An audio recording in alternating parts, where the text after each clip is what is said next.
like, but it doesn't feel like it's really ranking. Sure. Is there a magic number of reviews to get more visibility? Is it keywords? What is it that helps you really pop for Google? Sure.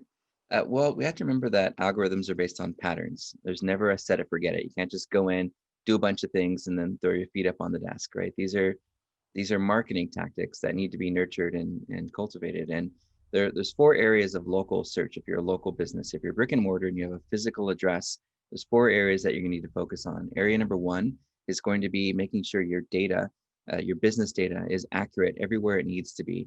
And there are services that provide that for you so that you don't have to do it manually.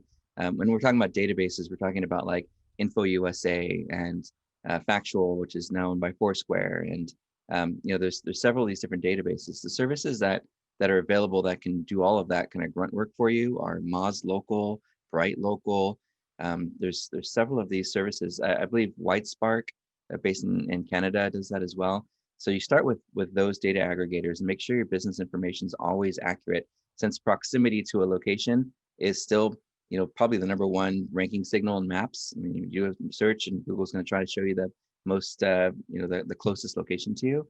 So making sure that information is correct is going to help with that. Number two is going to be the information on your page. So when you go to, if you have a single location, if you go to your Google My Business and you see all those different fields, what are your hours, what are your holiday hours, um, what are some of the services that you offer at this location, what's your phone number, all of that information should be available on your website. I mean, if it's important to Google for how they rank their listings, why shouldn't it be important to your customers to see that same information on your website?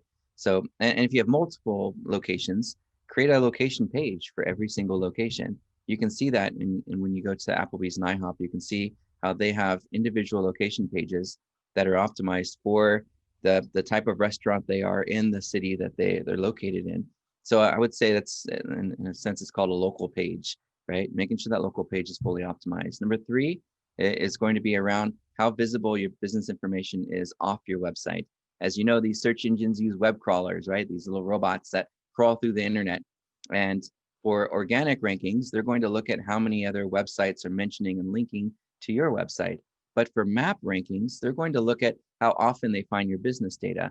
If your competitors are in 22 different local directories and you're in one, maybe that other business is more prominent and more popular than yours is. So you want to make sure that you're in all of those business directories and industry directories.